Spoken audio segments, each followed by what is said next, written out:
ಬಳ್ಳಾರಿಯಲ್ಲಿ ಸಿಲಿಂಡರ್ಗಾಗಿ ಕಾದು ಕೂತಿದ್ದಾರೆ ಜನ. ಸಿಲಿಂಡರ್ ಲೋಡ್ಗಾಗಿ ಗ್ರಾಮಸ್ಥರು ಕಾದು ಕೂತಿದ್ದು ಲೋಡ್ ಬರ್ತಿದ್ದಂತೆ ಮುಗಿಬಿದ್ದಿದ್ದಾರೆ ಗ್ರಾಮಸ್ಥರು. ಸಿಲಿಂಡರ್ ಪಡೆದುಕೊಳ್ಳಲು ಹರಸಾಹಸ ಪಡ್ತಿದ್ದಾರೆ. ಬಳ್ಳಾರಿಯಲ್ಲಿ ಸಿಲಿಂಡರ್ಗಾಗಿ ಜನ ಈಗ ಕಾದು ಕೂತಿದ್ದಾರೆ. ಸಿಲಿಂಡರ್ ಲೋಡ್ಗಾಗಿ ಗ್ರಾಮಸ್ಥರು ಕಾದು ಕೂತಿದ್ದು ಲೋಡ್ ಬರ್ತಿದ್ದಂತೆನೆ ಮುಗಿಬಿದ್ದಿದ್ದಾರೆ ಗ್ರಾಮಸ್ಥರು. ಕಾಯ್ತಾ ಕೂತಿದ್ರು. ಸಿಲಿಂಡರ್ ಪಡ್ಕೊಳ್ಳೋದಕ್ಕೆ ಹರಸಾಹಸ ಪಟ್ಟಿದ್ದಾರೆ. ಸಿಲಿಂಡರ್ ಇವತ್ತು ಬರುತ್ತೆ ಅಂತ ಹೇಳಿ ಗೊತ್ತಾದ ತಕ್ಷಣನೇ, ಲೋಡ್ ಇವಾಗ ಬರುತ್ತೆ ಅಂತ ಗೊತ್ತಾದ ತಕ್ಷಣನೇ ಹೋಗಿ ಇಮ್ಮಿಡಿಯೇಟ್ ಆಗಿ ಪಡ್ಕೊಂಡು ಬಂದಿದ್ದಾರೆ. ಹರಸಾಹಸ ಪಟ್ಟಿದ್ದಾರೆ. ಅಲ್ಲಿ ಸಿಲಿಂಡರನ್ನು ಪಡ್ಕೊಳ್ಳೋದಕ್ಕೆ ಈ ಕಾದು ಕೂತಂತಹ ಗ್ರಾಮಸ್ಥರು ಕೊನೆಗೆ ಲೋಡ್ ಬರ್ತಾ ಇದ್ದಂತೆ ಇಮ್ಮಿಡಿಯೇಟ್ ಆಗಿ ನಮಗೆ ಬೇಕು ಅಂತ ಹೇಳಿ ತಗೊಂಡು ಹೋಗಿದ್ದಾರೆ.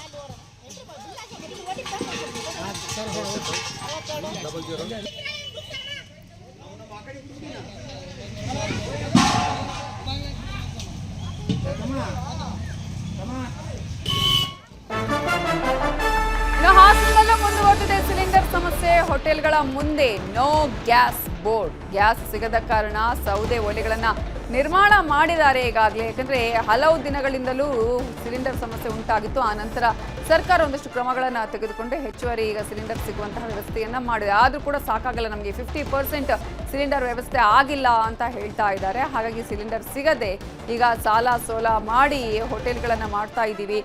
ನಾವು ಓಪನ್ನೇ ಮಾಡಬೇಕು, ಕ್ಲೋಸ್ ಮಾಡೋದಕ್ಕೆ ಸಾಧ್ಯ ಇಲ್ಲ. ಯಾಕಂದರೆ ಅಂತಹ ಒಂದು ಪರಿಸ್ಥಿತಿಯಲ್ಲಿ ನಾವಿದ್ದೇವೆ. ಬಂದ್ ಮಾಡಿದ್ರೆ ಜೀವನ ಕಷ್ಟ ಆಗತ್ತೆ. ಹಾಗಾಗಿ ಸಾಲ ಸೋಲ ಮಾಡಿ ಹೋಟೆಲನ್ನು ನಾವು ಓಪನ್ ಮಾಡಿದ್ದೇವೆ. ಈಗ ನಮಗೆ ಇಂತಹ ಪರಿಸ್ಥಿತಿ ಎದುರಾಗಿದೆ, ಸಿಲಿಂಡರ್ ಸಿಗ್ತಾ ಇಲ್ಲ ಅಂತ ಹೇಳಿ ಹೋಟೆಲ್ ಮಾಲೀಕರು ಅಳಲನ್ನ ತೋಡ್ಕೊಂಡಿದ್ದಾರೆ. ಅದು ಹೊಸದಾಗಿ ಓಪನ್ ಮಾಡಿರೋದು ಹೋಟೆಲ್. ಹಾಗಾಗಿ ಇವಾಗ ಏನ್ ಮಾಡ್ತಿದೀವಿ, ಸಿಲಿಂಡರ್ ಎಲ್ಲಿ ಸಿಗ್ತಾ ಇಲ್ಲ. ಹಾಗಂತ ಅಂದ್ಬಿಟ್ಟು ನಮ್ಮ ಕಮಿಟ್ಮೆಂಟ್ ಏನು ಹಂಗೆ ಸ್ಟಾಪ್ ಆಗಲ್ಲ. ಈಗ ನಮ್ದು ಸ್ಟಾಫ್ ಸ್ಯಾಲ್ರಿ ಆಗಿರ್ಬೋದು, ನಮ್ಮ ರೆಂಟ್ ಆಗಿರ್ಬೋದು, ಅಥವಾ ನಮ್ದು ಕಮಿಟ್ಮೆಂಟ್ ಅಥವಾ ನಮ್ಮ ಲೈಫ್ ಎಲ್ಲ ನೋಡ್ಕೋಬೇಕಾದ್ರೆ ನಾವು ರನ್ನಿಂಗ್ ಆಗಲೇಬೇಕು. ಹಾಗಾಗಿ ನಾವು ಆಲ್ಟರ್ನೇಟ್ ಸೌದೆ ವ್ಯವಸ್ಥೆ ಮಾಡಿಕೊಂಡು ಅಂಗಡಿನ ಸ್ಟಾರ್ಟ್ಅಪ್ ಮಾಡೋಣ ಅಂತ ಮತ್ತೆ ನಾವು ಓಪನ್ ಮಾಡ್ತಾ ಇದೀವಿ ಸರ್. ಈಗ ಹೇಳ್ಬೇಕು ಅಂದ್ರೆ ಪಕ್ಕ ನಾಟಿ ಸ್ಟೈಲಲ್ಲಿ ನಾವು ಫುಡ್ನ ವ್ಯವಸ್ಥೆ ಮಾಡ್ತಾ ಇದೀವಿ. ಈಗ ದೋಸೆ ಅಂದ್ಬಿಟ್ಟು ಎಲ್ಲಾ ಫುಡ್ ಮುಂಚೆ ಹೆಂಗ್ ಕೊಡ್ತಾ ಇದ್ವಿ ಹಂಗೆ ಕೊಡ್ತಾ ಇದೀವಿ.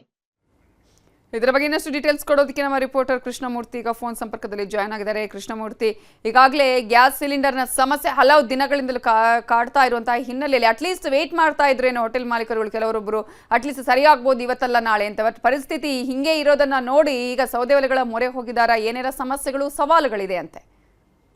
ಖಂಡಿತ ಇದೆ. ಹಾಸನದಲ್ಲಿ ರಾಜ್ಯದಲ್ಲೇ ಇರ್ತಕ್ಕಂಥ ಗ್ಯಾಸ್ ಸಮಸ್ಯೆ ಹಾಸನದಲ್ಲೂ ಕೂಡ ಮುಂದುವರೆದಿದೆ. ಅದರಲ್ಲೂ ಕೂಡ ಕೆಲ ಸಣ್ಣ ಪುಟ್ಟ ವ್ಯಾಪಾರಿಗಳಿಗಂತೂ ಅತಿ ಹೆಚ್ಚಿನ ಸಮಸ್ಯೆ ಆಗ್ತಾನೆ ಇದೆ. ಸುಮಾರು 15 ದಿನಗಳಿಂದ ಗ್ಯಾಸ್ನ ಹೊಂದಿಸ್ಕೋಬಹುದು ಎಂಬಂತ ಏನು ಕಾಯ್ದು ಕೂತಿದ್ರು. ಅವ್ರಿಗೆ ಇನ್ನೂ ಕೂಡ ನಿರಾಸೆ ಎಲ್ಲ ಇದ್ದಾರೆ. ಯಾವುದೇ ಕಾರಣಕ್ಕೂ ಗ್ಯಾಸ್ಗಳು ಅವರಿಗೆ ಸಿಗದೇ ಇರೋದ ಪರಿಣಾಮವಾಗಿ ಹೋಟೆಲ್ಗಳ ಭಾಗವನ್ನು ಮುಚ್ಕೊಂಡಿದ್ದಾರೆ. ಅವರು ಪ್ರತಿನಿತ್ಯ ಕೆಲಸ ಮಾಡುತ್ತಂತ ಕೆಲಸಗಾರರಿಗೆ ಸಂಬಳವನ್ನು ಕೊಡಬೇಕು. ಆದ್ರೆ ಗ್ಯಾಸ್ ಇಲ್ಲದಿರೋ ಪರಿಣಾಮವಾಗಿ ಆಹಾರವನ್ನ ತಯಾರು ಮಾಡ್ಲಿಕ್ಕೆ ಅವರಿಗೆ ಆಗ್ತಾ ಇಲ್ಲ. ಈ ಪರಿಣಾಮದಿಂದಾಗಿ ಗ್ಯಾಸ್ ಅನ್ನ ಬದಲಿಗೆ ಪರ್ಯಾಯವಾಗಿ ಬೇರೆ ವ್ಯವಸ್ಥೆಯನ್ನ ಮಾಡಿಕೊಂಡು ಹೋಟೆಲ್ ಅನ್ನ ನಡೆಸಬೇಕು ಅಂತ ಆಲೋಚನೆ ಅವರು ಕೂಡ ಬಂದಿರ್ತಕ್ಕಂಥದ್ದು. ಏನು ಮನೆ ಏನು ಇಲ್ಲಿ ಅವರ ಹೋಟೆಲ್ಗಳಿದೆ, ಆ ಹೋಟೆಲ್ಗಳ ಒಳಗಡೆ ಮನೆ ಏನು ಒಲೆಗಳನ್ನ ಹಾಕ್ಲಿಕ್ಕೆ ಆಗದ ಸಂದರ್ಭದಲ್ಲಿ ಅವರು ಆ ಹೋಟೆಲ್ಗಳ ಮುಂಭಾಗಲಿರ್ತಕ್ಕಂಥ ಜಾಗದಲ್ಲೇನೆ ಈಗ ಒಲೆಯನ್ನ ಸಿದ್ಧಪಡಿಸ್ಕೊಂಡು ಅದರಲ್ಲಿ ಅಡಿಗೆ ಮಾಡ್ಲಿಕ್ಕೆ ಇವಾಗಲೇ ಮುಂದಾಗಿರ್ತಕ್ಕಂಥದ್ದು.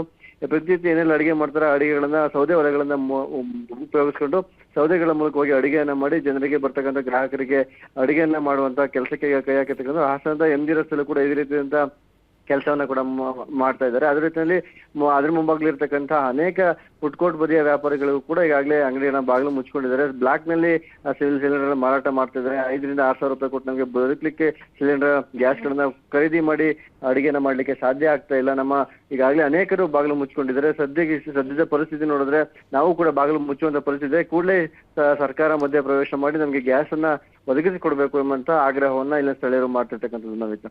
Thank you Krishnamurthy ಡೀಟೇಲ್ಸ್ಗೆ.